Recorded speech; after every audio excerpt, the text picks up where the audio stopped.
with you, wherein for the surface water treatment, you have left some specific conditions or clauses in that. এটা দেখেন আপনারা senior মানুষ যদি ইয়ে করেন তো একসাথে দিয়ে এই প্রশ্নটা পর্যন্তই শেষ। না না স্যার, আমি একসঙ্গে দিচ্ছি। মাননীয় মুখ্যমন্ত্রী ধন্যবাদ জানাচ্ছি, উনি যে স্বীকার করেছেন 64.78% জল দিতে পারছে, আর অ্যাবাউট 35.28 এর মতো পার্সেন্টেজকে জল দিতে পারছেন না। আমাদের এলাকাতে, শহর এলাকা বিশেষ করে বনমালীপুরে পাইপ আছে, জল নেই। তা আমি যেটা বলবো, উনি বলেছেন 92,590 পরিবারকে জল দিতে পারছে, আউট অফ 1,40,752। তাইলে উনি যে স্বীকার করেছেন তার জন্য ধন্যবাদ। এই যে দুর্বলতা, এটা কাভার করে কবে নাগাদ 100% লোক, মিউনিসিপ্যালিটি লোকেই স্যার জল পায় না। আর দেখা যাচ্ছে, আপনি তো অভিজ্ঞ, আপনাদের এখানে প্রতিদিনই দেখি জল দাও, জল দাও, বিদ্যুৎ দাও, শুধু আন্দোলন চলছে। উত্তরটা হলো কবে নাগাদ 100% আগরতলা পুরবাসী যেহেতু ট্যাক্স দিয়ে থাকে। একটা কথা স্যার, হাওড়া নদীর ওইটা তো জলের কথা না বললেই হয়, জল নেই। আর এখানে সুদীপবাবুর এলাকা মনে হয় পড়ে, এই এখানে কাটাখালের ওইদিকে জল নেই, চিচিং ফাট। আমি যেটা বলছি স্যার, এই জলের অবস্থা কবে নাগাদ 100% লোককে পুরো এলাকায়, গ্রামে তো জল পাবেই না, আপনার ধরে নেন জল নেই, কোথায় থাকবে? একবার করে সারফেস, একবার করে গ্রাউন্ড ওয়াটার, যাই বলেন না কেন, জল দেবে না এই সরকার। কবে নাগাদ আগরতলা 100% পুরবাসী যারা ট্যাক্স দেয় আপনাকে, তারা পানীয় জল, তাদেরকে পানীয় জল সরবরাহ করা হবে?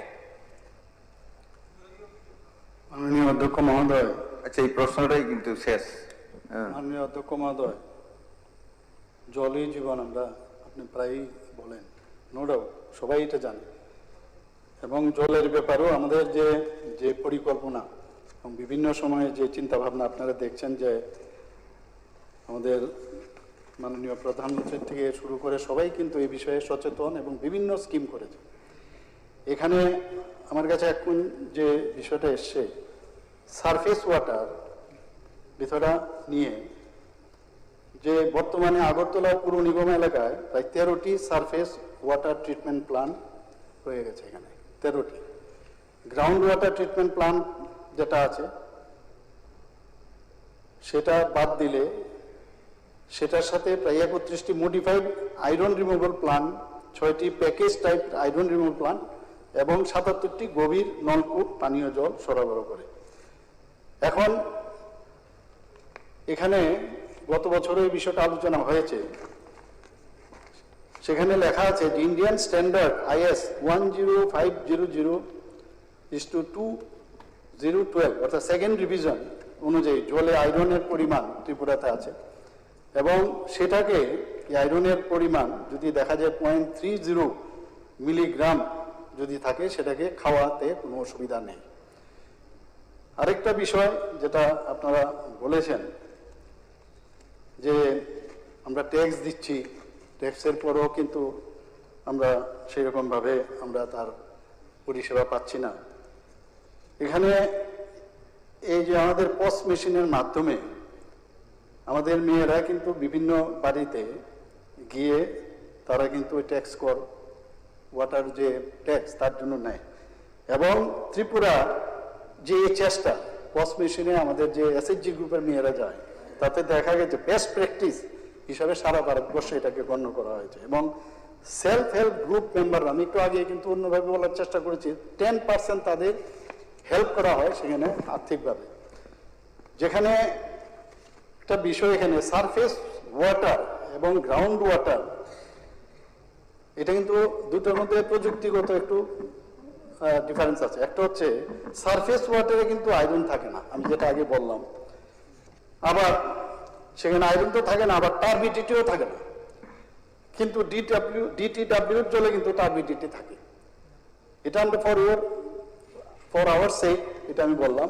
আর যেটা গুণগত মান পরীক্ষার জন্য প্রত্যেকটি ওয়াটার ট্রিটমেন্ট প্ল্যান্টে আমাদের জল পরীক্ষাগার আছে এবং প্রতিদিন সেখানে জলের গুণগত মান পরীক্ষা করা হয় এবং সেখানেও অমৃত মিত্র হিসাবে এসএসজি মেম্বারদের দেওয়া হয়েছে। ওনারা এক তো ওখানেও করেন, প্লাস বাড়ি বাড়িতে গিয়েও তারা ফিল্ড টেস্ট কিট মাধ্যমে বাড়ি বাড়ি গিয়ে এই যে ওয়াটারের যে তার স্ট্যান্ডার্ডাইজেশন সেটাও তারা তাদেরকে ট্রেনিং দেওয়ার পরে সেগুলো করেন। আমাদের তরফ থেকে তো আমরা সেটা করছি, শুধু তাই নয়, আমরা এএমসির তরফ থেকে clean your water tank campaign আমরা ঘরে বাড়িতে কিন্তু যার যার জলের ট্যাঙ্ক বানায়, কিন্তু পরিষ্কার কিন্তু আমরা বছরের পর অনেকে করি না।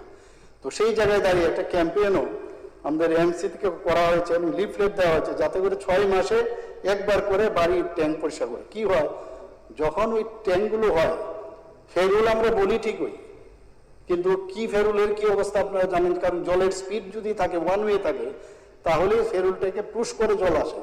যেহেতু অনেক সময় জলের যে স্পিড কম থাকাতে ওইটা আপনি জানেন, এখানে বলার অপেক্ষা রাখে না, জল যখন আসে ফেরুল না থাকাতে এই যে ব্যাক ফ্লো হয়ে আবার জলে কিন্তু মিশ্রিত হয়। তো এর জন্য আমরা অনেকবার আমি মিটিং করেছি, বিষয়টা আমি দপ্তরকে বলেছি যদি স্পিড প্রপারলি রাখা যায়, ভালো কোনো টেকনোলজি আছে কিনা যাতে যারা পরিষ্কার করে না, যে কারণে যে 6 মাসে একবার যদি পরিষ্কার করে তাহলে কন্টামিনেট হওয়ার চান্স থাকে।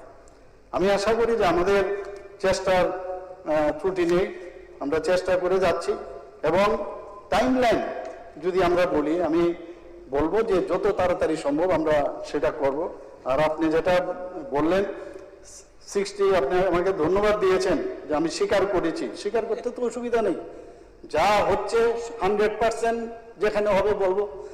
কিন্তু আমি আপনাকে ধন্যবাদ দেবো যে আমি স্বীকার করেছি যে আপনি আমাকে ধন্যবাদ দিয়েছেন, কারণ যেটা সত্যি সেটাই বলবো। 64.78%, অর্থাৎ আউট অফ 1,40,752 পরিবারের মধ্যে 92,590। তাইলে এখন প্রশ্ন উঠছে যে অন্যরা তাহলে কিভাবে চলছেন?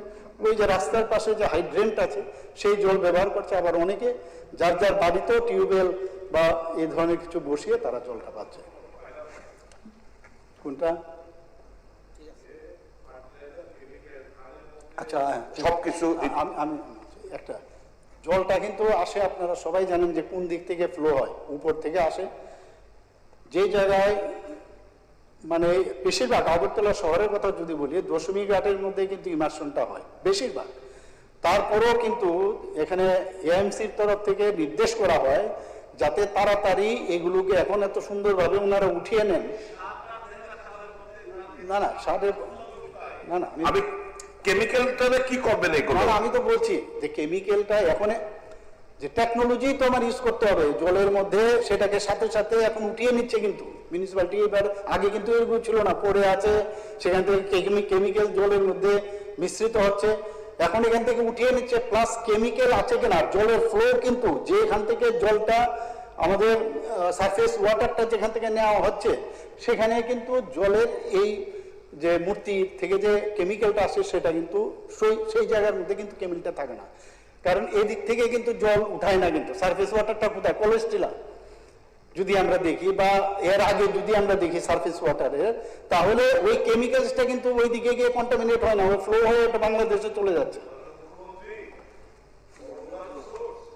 এই ছাড়াটা রাস্তা যেখান থেকে জলটা আপনারা করেন, মূর্তি আগরতলা মূর্তি ওদিকে বিসর্জন, এই সারা রাস্তার মধ্যে মূর্তি বিসর্জন এক, আর এখানে ধান খেতে যে সার তার যে দেয় সবটা জলই তো এখানে আসে না, সবটাই সারফেসে সবটা জলই তো এখানে আসে না খাওয়ার মাধ্যমে। You are right. এখন কথা হচ্ছে যখন এর জন্যই তো গুণমান পরীক্ষা করা হয়, যে জলটা নিয়ে আমরা চিন্তিত যে কন্টামিনেট হচ্ছে সারফেস ওয়াটার, সেই গুণমানের মধ্যে যখন ধরা পড়ে তখন যা যা ট্রিটমেন্টের প্রয়োজন সেগুলো তো করছেন ওনারা। ঠিক, থ্যাংক ইউ, ধন্যবাদ। না বলবো না, এটা এই করেন, এটা টাইম হয়েছে মাননীয় সদস্য। এখন আরে একটা সময়ের একটা বিষয় আছে, আরে একটা প্রশ্ন, আরো তিনজন সুযোগ পেল না, একটার মধ্যে আপনারা এতক্ষণ ক্ষমতা সামলে কি করে হবে? তাই সবই তো বললাম, টাইম তো ওভার হয়ে গেছে। হ্যাঁ, তো এটা সবাই সহযোগিতা করতে হবে। ঠিক আছে, অনেক সময় করতে পারবে। হ্যাঁ আপনি ওনাকে সম্মান দিয়েছেন, হ্যাঁ আপনি আপনি পারেন, সময় দিয়েছেন, সময়, হ্যাঁ। এই জন্য উনি বারবার দাঁড়াবে এরকম ভাবে। না এটা তো ঠিক নয়, তার কি মানে first time in Tripura history, হ্যাঁ, হ্যাঁ, ত্রিপুরা বিধানসভার প্রথম ঘটনা। হ্যাঁ, হ্যাঁ। ধন্যবাদ সবাই সহযোগিতা করে। মাননীয় সদস্যগণ, প্রশ্নের পর্ব শেষ হলো। যে সমস্ত তালিকা চিহ্ন প্রশ্নের উত্তর মৌখিকভাবে দেওয়া সম্ভব হয়নি সেগুলো সহ চিহ্নবিহীনগুলি প্রশ্নগুলোর উত্তরপত্র সবার টেবিলে পেশ করার জন্য আমি সংশ্লিষ্ট দপ্তরের মাননীয় মন্ত্রীগণকে অনুরোধ করছি। এখন স্মৃতিচারণ। মাননীয় সদস্যগণ, আজকের কর্মসূচিতে 5টি স্মৃতিচারণের বিষয় উল্লেখ রয়েছে। এখন আমি সেগুলি পর্যায়ক্রমে পাঠ করছি।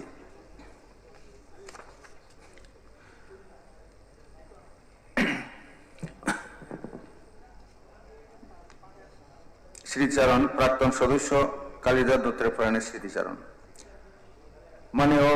আমি গভীর দুঃখের সাথে এই সভাকে অবগতি করছি যে ত্রিপুরা বিধানসভার প্রাক্তন সদস্য তথা ত্রিপুরা সরকারের প্রাক্তন মন্ত্রী কালিদাস দত্ত গত 17 মে 2026 ইংরেজি তারিখে বিকেল 4:22 নাগাদ ধর্মনগর জেলা হাসপাতালে চিকিৎসাধীন অবস্থায় শেষ নিঃশ্বাস ত্যাগ করেন। মৃত্যুকালে তার বয়স হয়েছিল 76 বছর। মৃত্যুকালে তিনি স্ত্রী, এক পুত্র ও কন্যা সহ অসংখ্য আত্মীয় স্বজন ও শুভানুধ্যায়ী রেখে গেছেন। কালিদাস দত্ত 1950 সালের 10 জানুয়ারি আসামের দিগ্বয়ে জন্মগ্রহণ করেছিলেন।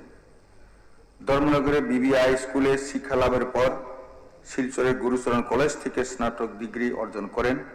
তিনি দীর্ঘদিন ধর্মনগরের দীননাথ নারায়ণী বিদ্যা মন্দিরে শিক্ষক হিসেবে কর্মরত থেকে বহু ছাত্রছাত্রীর শিক্ষা জীবন ও ভবিষ্যৎ গঠনে গুরুত্বপূর্ণ ভূমিকা পালন করেছেন। পরবর্তীকালে তিনি জাতীয় কংগ্রেসের সক্রিয় রাজনীতিতে যোগ দেন এবং 1988 সালে বিধানসভা নির্বাচনে কংগ্রেস দলের প্রার্থী হিসেবে ধর্মনগর বিধানসভা নির্বাচনী কেন্দ্র থেকে জয়ী হন। কালিদাস দত্ত 1988 সন থেকে 1993 সন পর্যন্ত ত্রিপুরা সরকারের ভূমি রাজস্ব ও ভূমি সংস্কার দপ্তরের মন্ত্রী হিসেবেও নিষ্ঠা ও সুনামের সাথে দায়িত্ব পালন করেছিলেন। কালিদাস দত্তের প্রয়াণে এই সভা গভীর শোক প্রকাশ করছে এবং উনার শোক সন্তপ্ত পরিবার পরিজনদের প্রতি গভীর সমবেদনা জানাচ্ছে। প্রাক্তন সদস্য ফজলুর রহমানের প্রয়াণের স্মৃতিচারণ।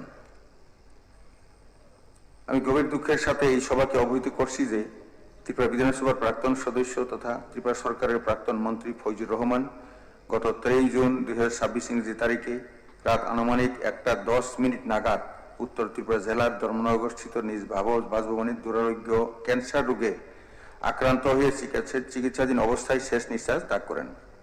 মৃত্যুকালে তার বয়স হয়েছিল 74 বছর। মৃত্যুকালে তিনি স্ত্রী, 2 পুত্র ও 3 কন্যা সহ অসংখ্য আত্মীয় স্বজন ও শুভানুধ্যায়ী রেখে গেছেন।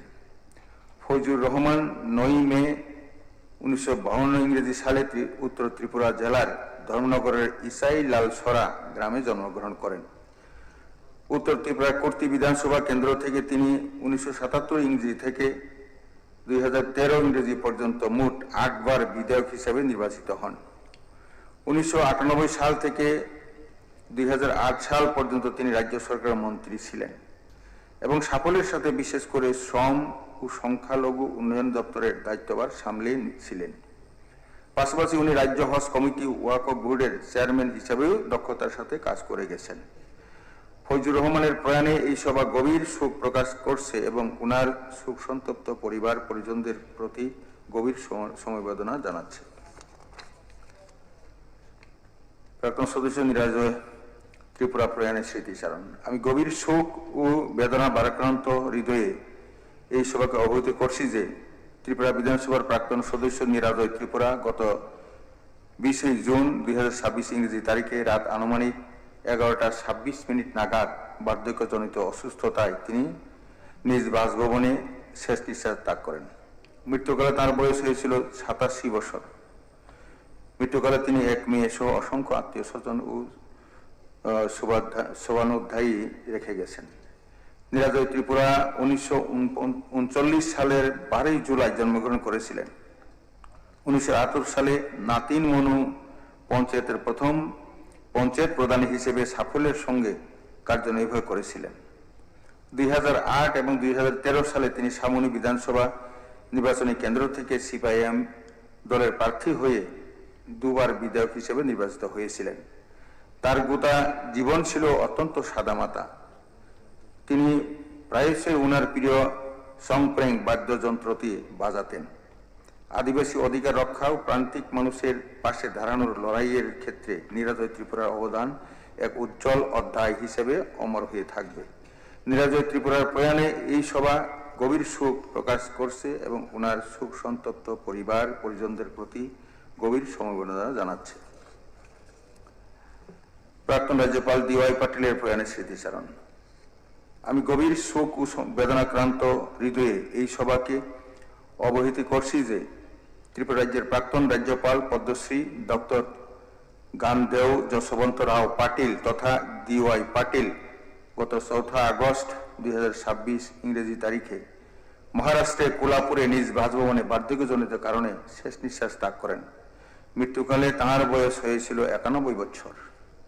DY পাটিল 1935 সালের 22 অক্টোবর মহারাষ্ট্রের কোলাপুরে জন্মগ্রহণ করেন। 2009 সালের 27 নভেম্বর থেকে 2013 সালের 11 মার্চ পর্যন্ত তিনি ত্রিপুরার রাজ্যপাল হিসেবে অত্যন্ত সুনামের সঙ্গে দায়িত্ব পালন করেছিলেন।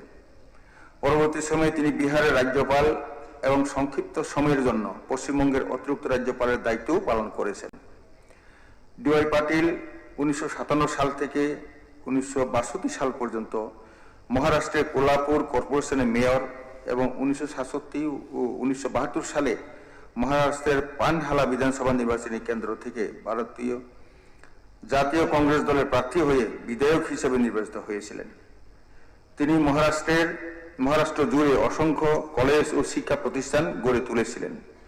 শিক্ষা ও স্বাস্থ্য ক্ষেত্রে তার অসামান্য অবদানের স্বীকৃতি স্বরূপ 1991 সালে মহামান্য রাষ্ট্রপতি তাঁকে পদ্মশ্রী সম্মানে ভূষিত করেছিলেন।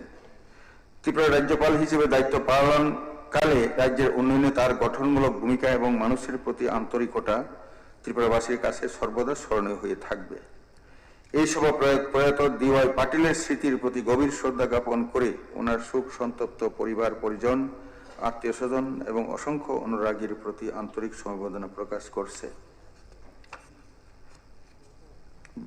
প্রাক্তন সদস্যা বিধানসভার শ্রীমতী গৌরী ভট্টাচার্যের প্রয়াণে স্মৃতিচারণ। আমি গভীর দুঃখের সাথে এই সভাকে অবহিত করছি যে ত্রিপুরা বিধানসভার প্রাক্তন সদস্যা গৌরী ভট্টাচার্য গত 8 আগস্ট 2026 ইংরেজি তারিখে ভোর 3:55 নাগাদ বার্ধক্যজনিত অসুস্থতায় আগরতলা উষা বাজার এলাকা সংলগ্ন সিনাইহানি স্থিত নিজ বাসভবনে শেষ নিঃশ্বাস ত্যাগ করেন। মৃত্যুকালে ওনার বয়স হয়েছিল 94 বছর। মৃত্যুকালে তিনি এক পুত্র, 2 কন্যা সহ অসংখ্য আত্মীয় স্বজন ও শুভানুধ্যায়ী রেখে গেছেন। গৌরী ভট্টাচার্য 1932 সালের 24 নভেম্বর অবিভক্ত ভারতের তৎকালীন পূর্ববঙ্গের কুমিল্লা জেলার তালসর গ্রামে জন্মগ্রহণ করেছিলেন। দেশভাগের সময় তিনি পরিবার সহ ত্রিপুরায় চলে আসেন। 1972 সালে তিনি সিঙ্গারবিল পঞ্চায়েতের প্রধান হিসাবে নির্বাচিত হয়ে অত্যন্ত সুনামের সঙ্গে দায়িত্ব পালন করেছিলেন। 1977 ও 1983 সালে বজলা বিধানসভা নির্বাচনী কেন্দ্র থেকে সিপিআইএম প্রার্থী হিসাবে পরপর দুবার নির্বাচিত হয়ে ত্রিপুরা বিধানসভার একজন মহিলা সদস্যা হিসেবে নিষ্ঠার সঙ্গে দায়িত্ব পালন করেছিলেন। রাজ্যে নারী আন্দোলনের অগ্রণী নেতৃত্ব হিসেবে তিনি দীর্ঘদিন কাজ করেছেন। 1984 সালে অল ত্রিপুরা ব্লাইন্ড অ্যাসোসিয়েশন গড়ে তোলার পেছনে গৌরী ভট্টাচার্যের যথেষ্ট অবদান ছিল। তিনি দলমত নির্বিশেষে সব অংশের মানুষের কাছে ছিলেন অত্যন্ত প্রিয় এবং মাটির মানুষ। প্রাক্তন বিধায়িকা গৌরী ভট্টাচার্যের প্রয়াণে এই সভা গভীর শোক প্রকাশ করছে এবং ওনার শোক সন্তপ্ত পরিবার পরিজনদের প্রতি গভীর সমবেদনা জানাচ্ছে। এখন আমি এই সভায় উপস্থিত সকল সম্মানিত সদস্য ও সদস্যবৃন্দকে প্রয়াত কালিদাস দত্ত, ফৈজুর রহমান, নিরাজয় ত্রিপুরা, DY পাটিল এবং গৌরী ভট্টাচার্যের স্মৃতির প্রতি শ্রদ্ধা জ্ঞাপন করে ওনাদের বিদেহী আত্মার চিরশান্তি কামনায় 2 মিনিট নীরবতা পালন করার জন্য অনুরোধ জানাচ্ছি। সেক্রেটারি স্যার দেখবেন।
শান্তি, ওম শান্তি, ওম শান্তি।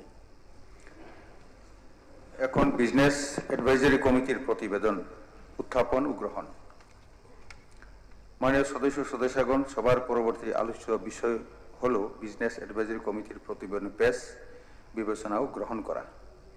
বিধানসভার বর্তমান অধিবেশনের 27শে আগস্ট বৃহস্পতিবার 2026 ইংরেজি তারিখ থেকে 31শে আগস্ট সোমবার 2026 ইংরেজি পর্যন্ত বিধানসভার বিভিন্ন আলোচ্য বিষয়গুলি বিবেচনার জন্য বিজনেস অ্যাডভাইজারি কমিটি যে সময় নির্ঘণ্ট সুপারিশ করেছে, এই সংক্রান্ত প্রতিবেদনটি সবাই বিবেচনার উদ্দেশ্যে পেশ করার জন্য আমি উপাধ্যক্ষ মহোদয়কে অনুরোধ করছি। মাননীয় অধ্যক্ষ, 27শে আগস্ট বৃহস্পতিবার 2026 তারিখ থেকে 31শে আগস্ট সোমবার 2026 তারিখ পর্যন্ত বিধানসভার অধিবেশনের বিভিন্ন আলোচ্য বিষয়গুলি বিবেচনার জন্য বিজনেস অ্যাডভাইজারি কমিটি যে সময় নির্ঘণ্ট সুপারিশ করেছে, এই সংক্রান্ত প্রতিবেদনটি আমি এখন সবাই বিবেচনার জন্য পেশ করছি। এখন প্রতিবেদনটি হাউজের বিবেচনার জন্য এবং অনুমোদনের জন্য প্রস্তাব উত্থাপন করতে উপাধ্যক্ষ মহোদয়কে অনুরোধ করছি। মাননীয় অধ্যক্ষ, আমি প্রস্তাব করছি যে বিজনেস অ্যাডভাইজারি কমিটি কর্তৃক প্রস্তাবিত সময় নির্ঘণ্টের সহিত এই সভা একমত। মাননীয় উপাধ্যক্ষ কর্তৃক উত্থাপিত প্রস্তাবটি এখন আমি বুটে দিচ্ছি। প্রস্তাবটি হলো বিজনেস অ্যাডভাইজারি কমিটি কর্তৃক প্রস্তাবিত সময় নির্ঘণ্টের সহিত এই সভা একমত। যারা এই প্রস্তাবের পক্ষে আছেন তারা হ্যাঁ বলবেন, যারা এই প্রস্তাবের বিপক্ষে আছেন তারা না বলবেন। আমি মনে করি যারা হ্যাঁ বলেছেন তারাই সংখ্যাগরিষ্ঠ, তারাই সংখ্যাগরিষ্ঠ, তারাই সংখ্যাগরিষ্ঠ। অতএব প্রতিবেদনটি সভা কর্তৃক গৃহীত হলো।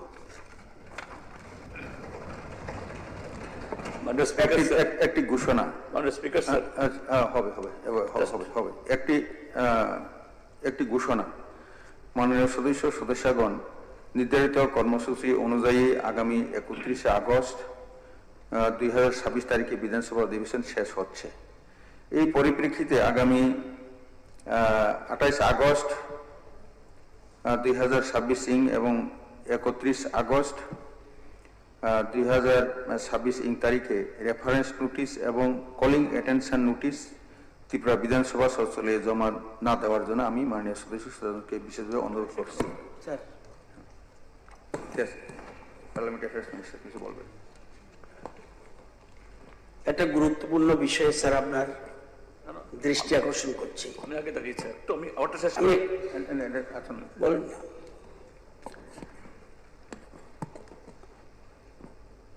প্রথম স্যার দেশ, দ্বিতীয় পার্টি, তৃতীয় ব্যক্তি। 19 আগস্ট 2026 কিউবার রাষ্ট্রদূত জুয়ান কার্লোস ত্রিপুরা আসেন, আসতেই পারেন।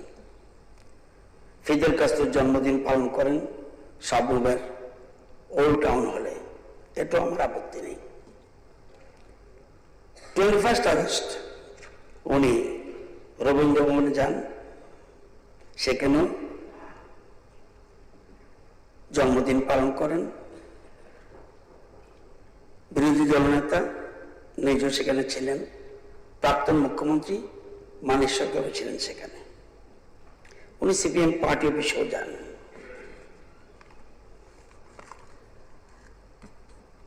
উনি আসতে পারেন, যেতে পারেন, এতে আমার কোনো বক্তব্য নেই।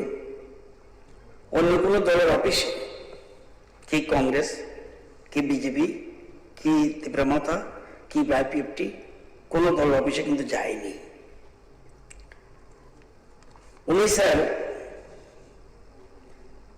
উনি যখন আসেন, কিউবার রাষ্ট্রদূত কার্লোস মার্সেন আগুয়েরা ত্রিপুরার প্রশংসা করেন। সবুজ ত্রিপুরা রাজ্যের মানুষের প্রশংসা করতে গিয়ে তিনি বর্তমান যে আধুনিক কিউবা, সেই আধুনিক কিউবার সঙ্গে ত্রিপুরার তুলনা টানেন। প্রশংসা করলেন ভারতের। উনি বলেছেন সবুজ ত্রিপুরা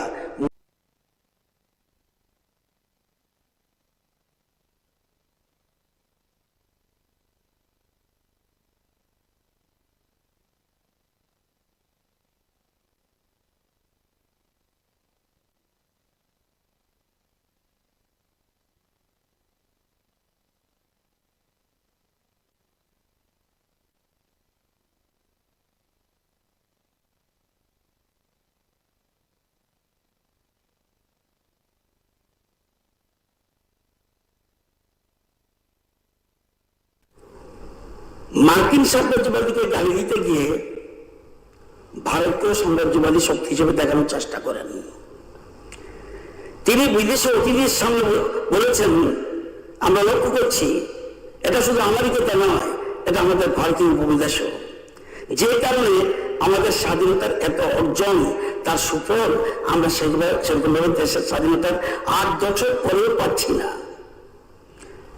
জিতেন্দ্র শুধু এটা বলেননি, উনি রাষ্ট্রবাদকে পর্যন্ত কটাক্ষ করেছেন, ন্যাশনালিজম।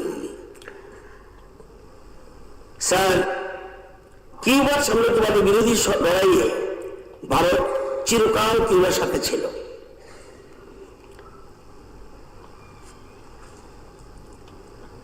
এখন প্রশ্ন হলো,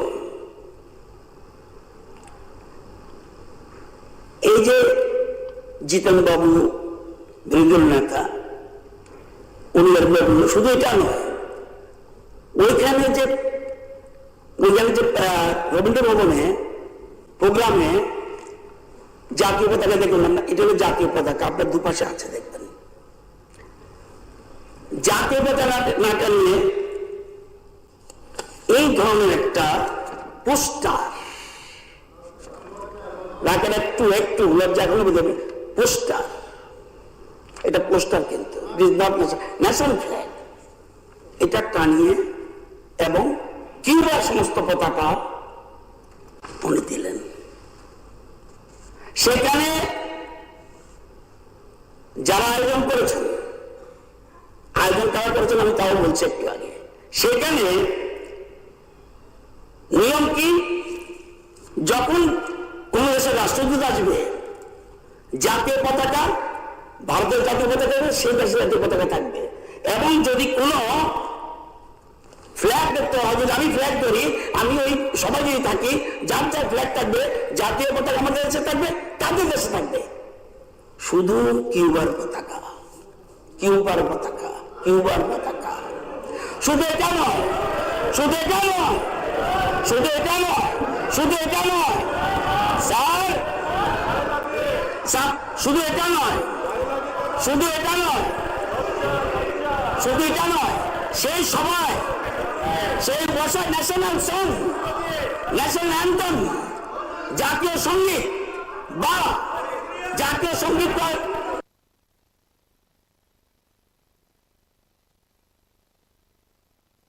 ন্যাশনাল সং আর ন্যাশনাল অ্যান্থেম কোনটাই ব্যবহার করা হয়নি। স্যার,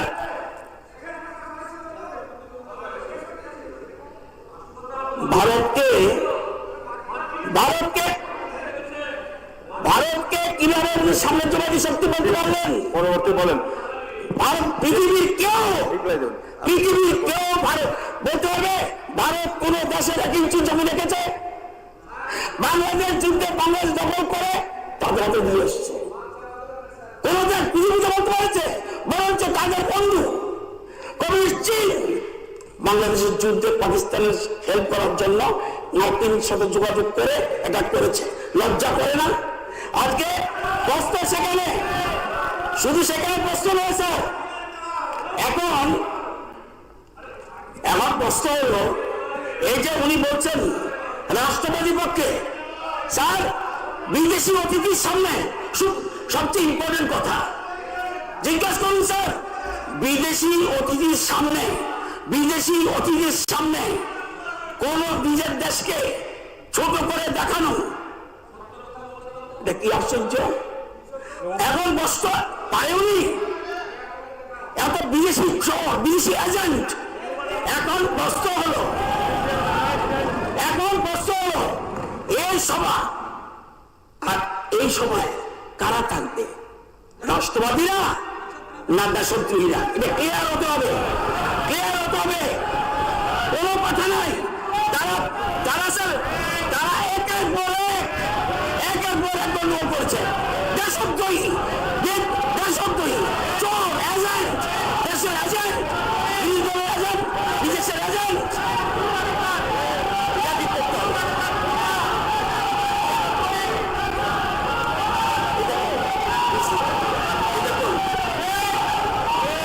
শুধু স্যার, শুধু কেন, শুধু স্যার দেখুন,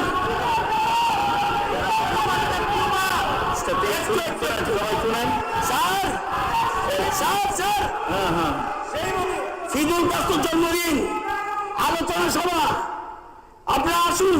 ঠিক আছে, এলপি আলোচনা ওনার পরে কারণ কে ডেকেছে? সিপিএম পার্টির কথা বলতে লজ্জা পায়। কে ডেকেছে? নেই। কে ডেকেছে? কারা ডেকেছে? সমিতি সভা, আপনারা আসুন। কে কে ডাকছে? সিপিএম নামটা দিয়ে পর্যন্ত লজ্জা করে, মানুষ তাদেরকে মারবে বলে, মানুষকে মারবে বলে তাদের লজ্জা করে সিপিএম নাম দেওয়ার জন্য। এখন আগে ঠিক হোক, এটা স্যার ওই দিন থেকে বিশ্বাস করুন তারা থাকতে পারে। ওই দিন থেকে আমি ঘুমোতে পারিনি। আমরা রাষ্ট্রবাদী এরকম, আমি চীনের দালাল না, পাকিস্তানি এজেন্ট নয়, ইউনাইটেড পাকিস্তানি এজেন্ট,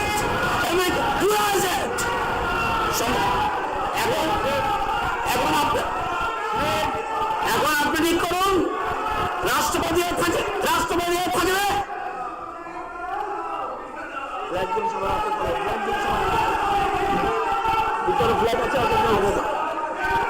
এখন আপনি ঠিক করুন।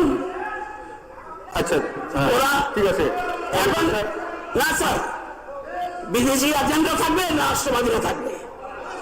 আমি তো কংগ্রেস সম্বন্ধে বলি, যাদের দেশকে টুকরা টুকরা করার জন্য প্রেম, সমস্ত জায়গায় সারা ভারতবর্ষের প্রত্যেক জায়গাতে উৎখাত, এখন তারা দেশকে শেষ করতে চায়, খণ্ড বিখণ্ড করতে, টুকরো টুকরো করতে চায়। দে আর the agent of the foreigners, বিদেশের এজেন্ট যারা, তাদেরকে গেলে তাদের অধিকার নিয়ে দেখাচ্ছেন। স্যার, একটা ছেলে বলছে, ওয়ান জৈবিক সুমন পাঠক, সামাজিক মাধ্যমে মন্তব্য, যে পার্টি নিজের দেশের পতাকা অবমাননা করে সে আবার বড় বড় কথা বলে। আজকে কি এখন মনে হচ্ছে ওদের নিজের থেকে চলে যাওয়া উচিত। আই থিঙ্ক, আমি কিচ্ছু বলবো না, নাও ইউ ডিসাইড। এলপি সাহেব আপনি কিছু বলবেন কি? নিশ্চয়ই নিশ্চয়ই। হ্যাঁ ঠিক আছে স্যার, মাননীয় পরিষদীয় দলনেতা এই মন্ত্রী, আমি বললে আমি রেকর্ড শুনিয়ে দেবো। আমিও শোনাবো, তাহলে রেকর্ড শুনিয়ে দেবো। আপনি আমাদের রাষ্ট্রবাদের বিরুদ্ধে আমাকে বলতে দেন, রাষ্ট্রবাদের বিরুদ্ধে বলতে দেন, বিদেশের বিরুদ্ধে স্যার আমাকে বলতে দেন, রাষ্ট্রবাদের আমাকে বলতে দেন, আরে আরে ব্রিটিশের দালাল, ব্রিটিশের দালাল, আরে ব্রিটিশের দালাল আছে কথা বলে বলে আবার আমেরিকার দালাল হ্যাঁ কই না, ব্রিটিশের দালাল কই দালাল না, এখন সে কথা বলছে হ্যাঁ কই আরে ব্রিটিশের দালাল হ্যাঁ কই ব্রিটিশের দালাল, ব্রিটিশের দালাল, বিদেশের দালাল, বিদেশের দালাল না।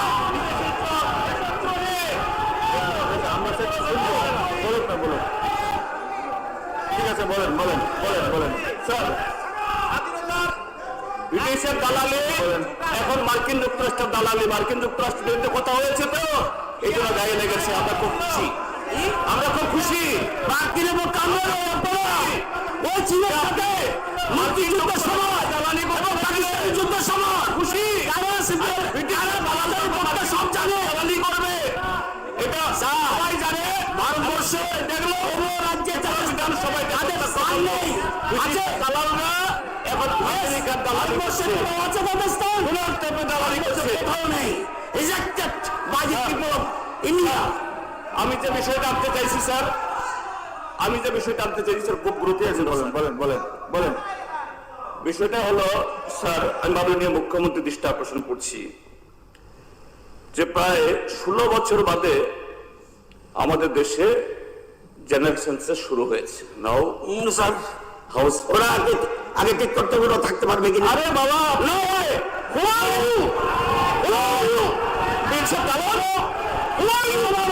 আরে ব্রিটিশটা লাইন থাকা স্যার স্যার, স্যার কি চলতে দেবেন? এভাবে তারা থাকতে হবে, এভাবে চলতে দেবেন? একটাকে Yes, I am member of the house. Who are you? I am the tribe. I am Indian. I am Indian. আরে তোমার Indian. এর ভূমিকা Indian. We are Indian. We are Indian. এই কোন ভূমিকা নেই. We are Indian. সেই বলে কথা বলে বলা হচ্ছে থাকা উচিত। স্যার, এদের সাথে কথা বলা উচিত নয়। লজ্জা থাকা উচিত। স্যার কি বলছে স্যার উনি বলছে আমি কে আই এম ইন্ডিয়ান ভারতীয় আমরা India you are the agent of the foreigners sir একটা কথা বললাম হ্যাঁ লজ্জা থাকা দরকার স্যার একটা ক্ষেত্রে না থাকতে পারে আমি যেহেতু প্রশ্ন উঠেছি আপনি একটু দুবিধায় পড়ছেন হ্যাঁ হ্যাঁ তাই এক্ষেত্রে আমার বক্তব্য এক করতে পারে উনি যদি বলে যে এখানে যে বলেছি এটা আমার ভুল হয়েছে আমি ওই ক্ষমা চান রাজ্যবাসীর কাছে দেশবাসীর কাছে আপনি কি করবেন নাকি আপনি কি করবেন নাকি কি বলেছি আমি স্যার আমি যে বিষয়টা বলতে চাইছি, আচ্ছা উনি বলতে চাইছেন, এলকুই সাহেব বলতে চাইছেন, আপনি শুনুন। আমি যে বিষয়টা বলতে চাইছি সেটা হলো রিগার্ডিং দিস সেন্সাস। না না না স্যার শুধু কেন আরে আপনার কাছে শিক্ষা হবে না প্লিজ কোন আসরে কিভাবে স্যার রতনলাল নাথের কাছে শিখতে হবে না এগুলো ঠিক আছে স্যার 19 তারিখ যেদিন যা হয় বার্থডে কাস্ত্র সেদিন ত্রিপুরা কার জন্ম জয়ন্তী পালন করেছে 19 তারিখ ত্রিপুরা ছুটি ঘোষণা ত্রিপুরা সরকার ছুটি ঘোষণা করেছে কে উনি আবার কি বলতে চায় মহানবী বিক্রমে উনি কি বলতে চায় করবেন না বীর বিক্রমের জন্মদিন উনি আবার ভারতবর্ষে কি করবে আপনি কি করবেন না স্যার ইয়া তো না What are you doing? I'm Indian.